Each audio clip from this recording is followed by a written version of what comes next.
Hello दोस्तों, good morning. स्वागत है एक बार फिर से आप सभी का एमजेजे एजुकेशन में। दोस्तों आज है 17 जनवरी। आज की वीडियो में हम लोग बात करेंगे 17 जनवरी 2022 के करंट अफेयर के सभी इंपॉर्टेंट क्वेश्चंस के बारे में। पूरी वीडियो ध्यान से देखिएगा, पूरी वीडियो डिटेल में आपको समझाई गई है। अगर वीडियो पसंद आए तो वीडियो को लाइक और शेयर जरूर कर देना।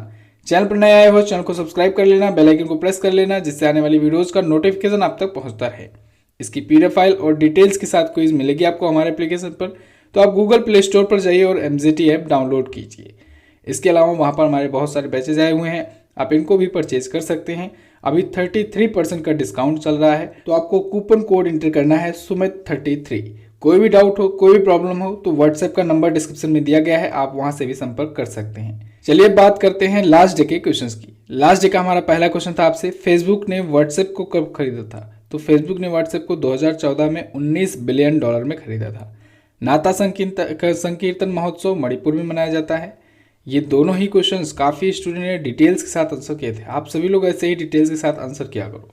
चलिए बात करते हैं आज के दिन के पहले क्वेश्चन की। पहला और मोस्ट इंपॉर्टेंट क्वेश्चन, प्रधानमंत्री नरेंद्र मोदी ने किस दिन राष्ट्रीय स्टार्टअप दिवस मनाए जाने की घोषणा की है? तो अब से दोस्तों राष्ट्रीय स्टार्टअप दिवस मनाया जाएगा 16 जनवरी को।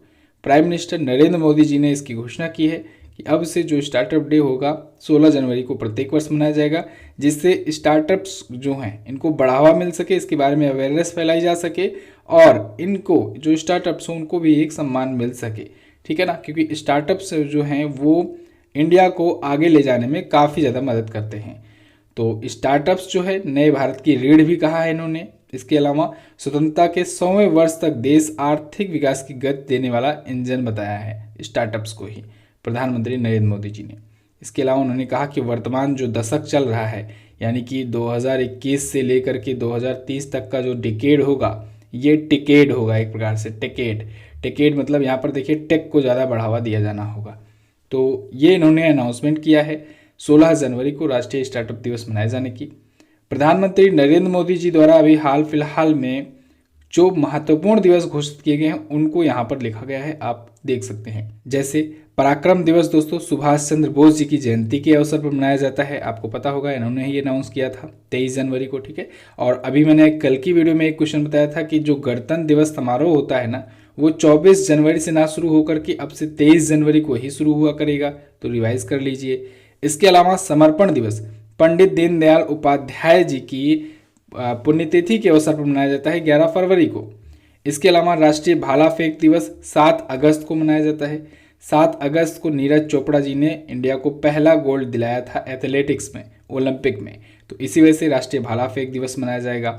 वीर बाल दिवस अभी 26 दिसंबर को घोषणा किया है नरेंद्र मोदी जी ने, गुरु गोविंद सिंह जी के साहिबजादों के समर्पण के लिए उनके बलिदान को याद करते हुए। इसके अलावा अंतर्राष्ट्रीय योग दिवस भी इन्होंने ही घोषणा किया था 2015 में ही। ठीक है, तो 21 जून को मनाया जाता है। ये सभी महत्वपूर्ण दिवस हैं जिनको आपको याद रखना है। अगला, तमिलनाडु में पोंगल उत्सव पर कौन सा प्रसिद्ध खेल आयोजित होता है? ये बहुत ही ज़्यादा इंपॉर्टेंट क्वेश्चन है दोस्तों। तमिलनाडु में पोंगल उत्सव पर जल्लीकट्टू का आयोजन होता है। किसका? जल्लीकट्टू का। जल्लीकट्टू देखिए दोस्तों एक प्रकार से एक बैलों का खेल होता है, बैल का आदमियों से संघर्ष वाला एक टाइप का खेल होता है। इसमें कुबड़ पर जाकर के बैल के बैठना होता है।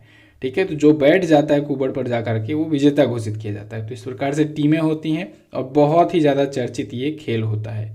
हाँ, इसमें घायल भी होते हैं बहुत सारे लोग, चोटें भी आती हैं बहुत, लेकिन पारंपरिक खेल है तो ये आयोजित होता रहता है।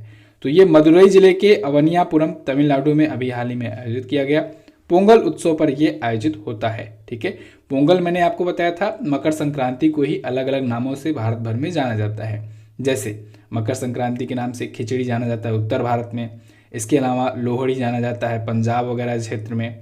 इसके अलावा बिहू बिशु के नाम से पूर्वोत्तर भारत में जाना जाता है। दक्षिण भारत में पोंगल उत्सव के नाम से जाना जाता है। ठीक है ना, पूरे भारत में मकर संक्रांति जानी जाती है। कुछ इसी प्रकार से एक खेल प्रतियोगिता अभी कर्नाटक में भी आयोजित हुई थी, कंबाला भैंस दौड़ प्रतियोगिता। तो कंबाला भैंस दौड़ प्रतियोगिता में क्या होता है, भैंसों की दौड़ कराई जाती है। तो कंबाला भैंस दौड़ प्रतियोगिता भी फेमस है, ये कर्नाटक में आयोजित होती है। ठीक है, अगला क्वेश्चन देखते हैं। हाल ही में किस सेना के लिए जलवायु अनुकूल लड़ाकू वर्दी लॉन्च की गई?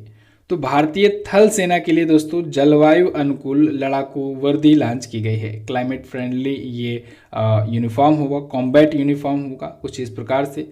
तो भारतीय जो सैनिक हैं, जो थल सेना के हैं, ठीक है, जिनको कभी कभी बहुत ही बर्फीले इलाकों में खड़ा करना पड़ता है, कभी कभी ऐसे इलाकों में राजस्थान वगैरह जगहों पर भी खड़ा करना पड़ता है, तो इनको क्लाइमेट फ्रेंडली वर्दी दी जा रही है, जिससे कम से कम इनको प्रॉब्लम हो, क्लाइमेट को ये क्लाइमेट फ्रेंडली वर्दी हो, जिससे इनको यूज करने में आसानी हो। ठीक है ना, मतलब कि इनको लड़ाई करने में हो या दौड़ने में या एक्सरसाइज करने में, तो इन सब चीज़ों में इनको सहूलियत थोड़ा सा मिल सके, थोड़ा सा ये सपोर्टिव हो। जैसे जैसे आप देखते हो ना स्पोर्ट में क्या होता है, आजकल बहुत ज़्यादा एडवांस टी शर्ट वगैरह आ रही हैं, जो खिलाड़ियों को एक प्रकार से बहुत ज़्यादा सहूलियत प्रदान करती हैं, जिससे वो अच्छी तरीके से परफॉर्म कर सके, उनको कोई प्रॉब्लम ना हो वर्दी में, ठीक है ना, कोई ड्रेस में।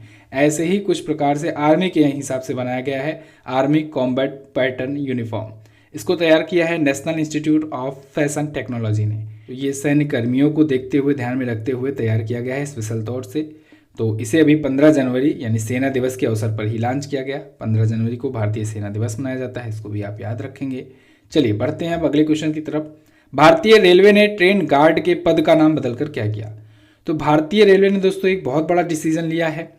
भारतीय रेलवे ने कहा है कि अब से ट्रेन गार्ड का नाम जो होगा वो होगा ट्रेन मैनेजर, यानी ट्रेन गार्ड नहीं कहेंगे, इनको ट्रेन मैनेजर कहेंगे। कारण ये है कि ये एक प्रकार से समझ लीजिए ट्रेन को पूरा मैनेज करते हैं, ठीक है। तो ये अब से ट्रेन गार्ड की जगह पर ट्रेन मैनेजर कहे जाएंगे। और साथ ही साथ दो और नाम चेंज किए हैं। असिस्टेंट जो गार्ड होंगे उनका नाम असिस्टेंट पैसेंजर ट्रेन मैनेजर कहा जाएगा, और जो गुड्स गार्ड होंगे उनको गुड्स ट्रेन मैनेजर कहा जाएगा। गुड्स गार्ड वो होते हैं जो सामान वगैरह की रखवाली करते हैं, ठीक है ना, जो सामान वाली मालगाड़ी वगैरह में जो गार्ड होते हैं गुड्स गार्ड होते हैं, ठीक है। अब वो होंगे गुड्स ट्रेन मैनेजर, यानी सामानों के ट्रेन के मैनेजर। और असिस्टेंट गार्ड वो होते हैं जो पैसेंजर जो ट्रेनें होती हैं उनके जो मैनेजर होते हैं, आप कह लीजिए। तो असिस्टेंट पैसेंजर ट्रेन मैनेजर इन्हें कहा जाएगा, ठीक है ना। तो ये बड़ा डिसीजन लिया है भारतीय रेलवे ने। भारतीय रेलवे मंत्री कौन है, आप लोग कमेंट करके बताएंगे। भारतीय रेलवे बोर्ड के नए अध्यक्ष अभी वीके त्रिपाठी बने हैं, सुनीत शर्मा की जगह पर आए हैं, इनका नाम आपको याद रखना है। इसके अलावा भारतीय रेलवे ने अभी केवड़िया रेलवे स्टेशन का भी तो नाम बदला था। केवड़िया रेलवे स्टेशन का नाम बदलकर एकता नगर रेलवे स्टेशन कर दिया था, ठीक है। ये किस राज्य में पड़ता है ये भी आप बताएंगे कमेंट करके। इसके अलावा अभी दोस्तों झांसी का रेलवे स्टेशन जो है वो वीरांगना रानी लक्ष्मीबाई रेलवे स्टेशन कर दिया गया है, तो ये आपको याद रखना चाहिए। अगला क्वेश्चन, वर्ष 2021 में भारत और चीन का द्विपक्षीय व्यापार कितना हुआ? ये बहुत ही रोचक, बहुत ही चौंकाने वाली खबर है दोस्तों। इंडिया और चाइना के बीच में ट्रेड जो है ना लगातार बढ़ता जा रहा है। पिछली बार था 87.6 बिलियन डॉलर का, इस बार 2021 में जो हुआ है भारत और चाइना के बीच में ट्रेड वो हो गया है 125.66 बिलियन डॉलर, 125.66 अरब डॉलर। सोचिए भारत और चाइना के बीच में इतना ट्रेड लगातार बढ़ता जा रहा है। एक तरफ भारत और चीन दुश्मन बनते जा रहे हैं, दूसरी तरफ व्यापार इतना ज़्यादा लगातार बढ़ता जा रहा है। ये बढ़ना कहीं न कहीं इंडिया के लिए चिंताजनक ही है, क्योंकि at the end India depend होता जा रहा है चाइना पर, ठीक है। जब 125 बिलियन डॉलर का समझ लीजिए ट्रेड हो रहा है, तो इसका मतलब है बहुत सारे जगहों पर चाइना ने अपना आधिपत्य जमा लिया है, बहुत सारे सेक्टर में। तो जब बहुत सारे सेक्टर में आधिपत्य जमा लिया है, तो एकाएक जब हटेगा तो बहुत सारे फील्ड में इंडिया को झटका लग सकता है। तो देखिए यहाँ पर 125.66 बिलियन डॉलर हो गया है 2021 में, पिछली बार से 43.3% की वृद्धि हुई है। इधर हम लोग बैन चाइना करते रहते हैं और उधर चाइना बाजी मार जाता है हर बार। फिलहाल एक अभी चाइना से ही रिलेटेड आया था, वीवो याद होगा आपको, इससे टाइटल स्पॉन्सरशिप छीन ली गई है टाटा के द्वारा। अब से टाटा जो होगा ये आईपीएल का ऑफिशियल टाइटल स्पॉन्सर होगा, ठीक है ना। तो अब से टाटा आईपीएल कहेंगे आप, तो ये भी आप याद रखेंगे, इंपॉर्टेंट न्यूज है, इसी से रिलेटेड है। अगला, केंद्रीय मंत्री नितिन गडकरी जी ने कार निर्माताओं को न्यूनतम कितने एयरबैग लगाने का आदेश दिया? तो नितिन गडकरी जी जो हैं इन्होंने कहा है कि जो भी कार निर्माता हैं अगर वो 8 सीटर वाली कार बना रहे हैं तो उनको कम से कम 6 एयरबैग लगाने होंगे, यानी 6 एयरबैग को अनिवार्य ही कर दिया है। 2 एयरबैग तो ये सामने सामने होते हैं, 2 इधर 2 इधर भी हों, जिससे जो यात्री बैठे, जो ये खास करके ध्यान रखिएगा 8 सीटर वालों के लिए है, ठीक है। तो 8 सीटर वाली गाड़ियों में जो बैठेंगे यात्री बाकी, उनको भी अगर कोई ऐसी एक्सीडेंट वाली कंडीशन आती है तो कम से कम चोट लगे या ना लगे, ठीक है, वो सेफ रह सके, सुरक्षित रह सके। तो 6 एयरबैग होगा अब कंपलसरी 8 सीटर वाली गाड़ियों में। तो ये घोषणा की है नितिन गडकरी जी ने, जो कि सड़क परिवहन मंत्री हैं वर्तमान में। अगला, एयरबैग तो आप जानते हो ना, समझ रहे हो ना, जैसे ही कोई एक्सीडेंट होता है तो ये एयरबैग खुल जाता है और फिर इससे यात्री जो होता है वो सेफ हो जाता है, ठीक है। चलिए अगला, हाल ही में किस देश ने RFID आधारित ई पासपोर्ट जारी करने की घोषणा की? तो अभी हाल ही में भारत ने RFID बेस्ड ई पासपोर्ट जारी करने की घोषणा की है। यानी भारत का अब जो ई पासपोर्ट होगा वो RFID बेस्ड होगा। RFID का मतलब क्या होता है? RFID का मतलब होता है रेडियो फ्रिक्वेंसी आइडेंटिफिकेशन, साथ ही साथ बायोमेट्रिक्स भी होगा। तो ये RFID बेस्ड होगा और बायोमेट्रिक होगा। इससे क्या होगा, एक तो जो भी यात्री होंगे उनका डेटा रहेगा अपने पास, ठीक है, बायोमेट्रिक डेटा रहेगा तो बहुत ज़्यादा एग्जैक्ट डेटा होता है, ठीक है। आप जानते हो मूवी वगैरह सब जगह आप देखते ही हो, लोग चेहरा बदल कर इधर उधर करके पासपोर्ट बनवा लेते हैं।